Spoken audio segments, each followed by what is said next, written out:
It's sometimes honestly just depressing. You feel guilty for feeling that because you are in this place of privilege. It doesn't really end. Hi everyone, my name's Rachel. I'm a first year medical student in the US, and today I'm gonna be talking about something a little bit different. Usually I just talk about my life in med school, balance, things like that, but I wanted to talk about sides and parts of medical school that aren't discussed as much, kind of the bad parts of medical school. And this is a disclaimer, I'm not complaining in this video. I don't want it to seem like I'm just complaining and that I'm not grateful for this opportunity, because I am extremely grateful to be a medical student and to have this opportunity to train to be a doctor. With that being said though, I feel like sometimes it could be glamorized, and sometimes because it is so hard to get into medical schools, especially like US medical schools, maybe people aren't going to talk about these things because they don't want to seem like they're complaining. I think it just goes into this vicious cycle of like physician burnout. I think that we need to talk about these things so then they can stop having such a horrible impact on us. And so hopefully depression and suicide and burnout rates of physicians and just healthcare workers in general, after everything that healthcare workers have been through this year, can go down significantly, because this is not okay. And we need to talk about these things and there needs to be change. Let's get into it. The first thing that I wanted to talk about is failing exams and classes with that in medical school. So if someone fails an exam, they're probably not going to broadcast it to the world, but this does happen in medical school. I have failed a medical school exam. When it was my first semester of medical school, we had integrative exams, so we had like 5 subjects on one test. Guess what? I failed more than one subject on one of those exams. So it's really not the end of the world, but just to know that you might feel like you're failing and everyone else is doing really good, but no, like other people are failing, and it's not a bad thing to fail. Like, it's fine. And honestly, I'm kind of glad that I did kind of go through that in my first semester, because now I know what it's like to fail. So it's like I'm prepared for that if it happens like in the higher stakes part, now that I'm almost done with my first year of medical school and like in my second year, and I'm not trying to fail everything, but you know what I mean. I'm not saying that everyone fails everything. I'm just saying this does happen, but people don't want to talk about it. And if you're going into medical school, just know this. I'm not trying to scare you. And if you are a medical student, and if you failed something, know that you're not alone. A lot of people have actually failed stuff. I'm not saying that if you haven't failed anything, you're not going to be a great doctor, but I do think that if you failed an exam or if you failed a class in medical school especially, then you are going to be an even better doctor for it, and you should really own that. And when I'm going through my residency cycles, I'm going to own the fact that I've failed exams, because it really has made me better. It's really made me deal with failure. Like, I know what it feels like because I've felt the sting of failure, and you kind of get through it, and then you just have to adapt and overcome it, and you just become stronger from it. Feeling like you're so stressed that even the smallest of tasks feels like so much. This is something, like, I'm a list person, and so when I have to do things, I put them on a list. But when it comes to exams, like, I get to the point personally where I'm like so stressed that I feel like I can't even think about doing something as simple as maybe like sending out a letter or doing something like my laundry. And it's so bad though, because then it just makes you even more stressed, and you have like this congested stress and like exam medical school anxiety in you. But it's a thing, and it's kind of crazy how like the smallest things can seem like the biggest things, but they do. The monotony of medical school, and what I mean by this is that every day is almost the exact same. You are sitting at your desk for the first 2 years of medical school, and you are sitting down and studying. And that's it, basically. If you want to do anything else, like, you have to put it into your schedule. You have to make a conscious effort to go outside and walk, or else you will literally not walk. And I'm not complaining, because the things that I'm studying are interesting. But with that being said, when it's such a large amount of knowledge, the pure monotony of it, it's sometimes honestly just depressing. Like, knowing what your day is going to be like tomorrow, especially if it's sunny out. I feel like whenever my medical school exams are like done, it's always cloudy and rainy. But like the weekend that I'm studying for them, when the exam is on Monday, it's always the nicest weather, and I'm like, okay, that's cool. It gets old, and then you honestly feel guilty for complaining about it, and you don't want people to be like, well, you should be grateful for this moment. So then I feel like people don't talk about it, and then that's not good. But honestly, like, you need to have an outlet. It's okay to share your struggles, and sitting every day at a desk for 12 hours is a struggle, honestly. Like, I understand there's other struggles, but just because it's different from others, your struggle doesn't make it any less relevant and any less real. So it's real. And I know I'm saying that with these struggles, you'll be stronger for it. And I just want to say that I don't want to act like I think that everyone should go through all these horrible struggles and then they'll be the strongest person ever.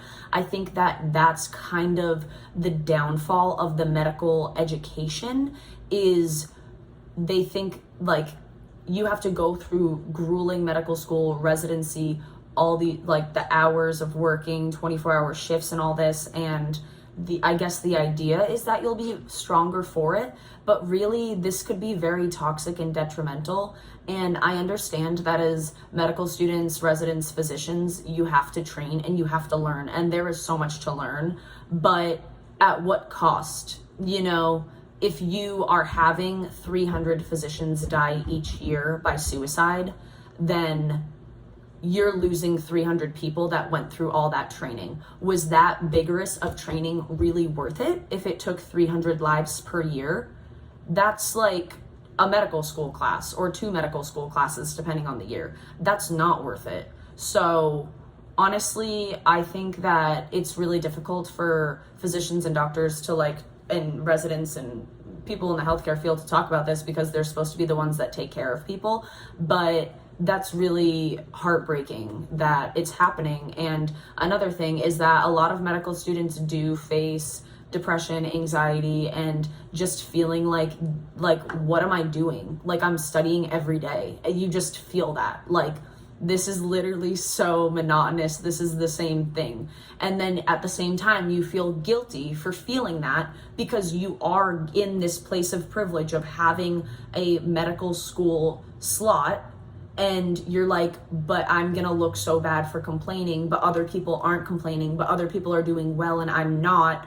Like, there's something wrong with me. And that just causes you to feel more isolated and alone. So this is why mental health and things like that really need to be talked about. And that's what I would like to do as a medical student. And I would like to be vocal about it as a physician and in the future, because a person's life is much more important than what specialty they go into or what exam score they get. And what I mean by that is people in medical school will legitimately study for 15 hours a day if it means that they can get an amazing exam score or have the highest GPA, so then they could be competitive for a specialty. Because some specialties, you must be the top of the class and you must have that board score. You have to, or else you are not even considered for it. It's that competitive. And that's really horrible, because these people's lives are at risk. Their mental, physical, and spiritual well-beings are at risk for exam scores. And you have to think about it at the end of the day, someone's life is much more important than an exam score. And if you are between risking your health to go into a specialty, you have to ask yourself, is it worth it? And what I mean by risking your health is you're pushing yourself so hard. You have to ask yourself, is that worth it? I mean, do what you want, follow your dreams, but just realize at the end of the day that your worth is not based in a board score or in any exam score, because you are literally more than one number on a piece of paper. But then with that, I want to say that it is really hard to not feel like you are defined by that number, because how could you not feel that way if it is so competitive that you have to get a board score? You know, you're stuck between a rock and a hard place. It's if I want to go into plastic surgery, which I don't, but whatever. If I want to go into plastic surgery, then I'm going to have to get this insane step score, but that's going to mean that I am not going to be able to sleep as much, I won't be able to work out, or it's going to be so much harder to take care of myself, but I have to do this to get into this residency. And I'm not saying it's your fault for doing that. It's just how it is, unfortunately. That's how competitive it is. If you want to get a super competitive specialty, you really have to push yourself. And so I'm not blaming the students. I'm saying that's how the system is. The vicious cycle of constantly feeling like you're not doing enough and that there's more that you should be doing, while you're also trying to keep up with your classes and make sure that you're not failing exams, and to make sure that you're hopefully doing well in exams. But then you have to have a good resume and make connections and do research and all of this. And honestly, it doesn't really end. You have no break in medical school, because if it's the summer, you're trying to volunteer, do research, make connections. And my summer is only 4.5 weeks, I'm pretty sure. So there's really no break in medical school. And then you don't get a break in between second and third year. And, you know, like I said, I'm grateful for this opportunity, but this is difficult because your mind literally needs a break, but it's really hard because you always have to be constantly going. And you can't be failing your classes. You know, your classes are number one, but then it's like everyone else is doing everything. So it's really difficult to not think that, oh, I should be doing this, I should be doing that, but I still have to make time to study, but I still have to make time to take care of myself. Like, how could one not feel overwhelmed in this situation? So I do understand that I'm a first year medical student. I haven't gone through second year of medical school, rotations, residency, any of that. I understand, but I wanted to talk about some things that I think that at least I myself have faced, and I think other first year medical students, and I probably guess that a lot of other medical students that are older and residents and doctors have faced too and felt at one point in their life. And I don't think it's anything to be ashamed of, but honestly, like, the people around you are probably struggling more than you think they are.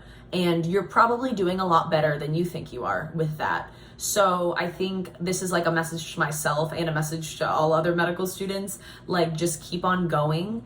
It's not easy, but it's gonna be worth it. And I know I'm not at the end of the road yet, but this is like me telling myself that so I can keep on going too. Thank you so much for watching this video. I really appreciate it if you made it to the end, and if you did, it would be amazing if you could subscribe so you could see more videos that I put out there. So thank you again so much, and I hope that you have an amazing day.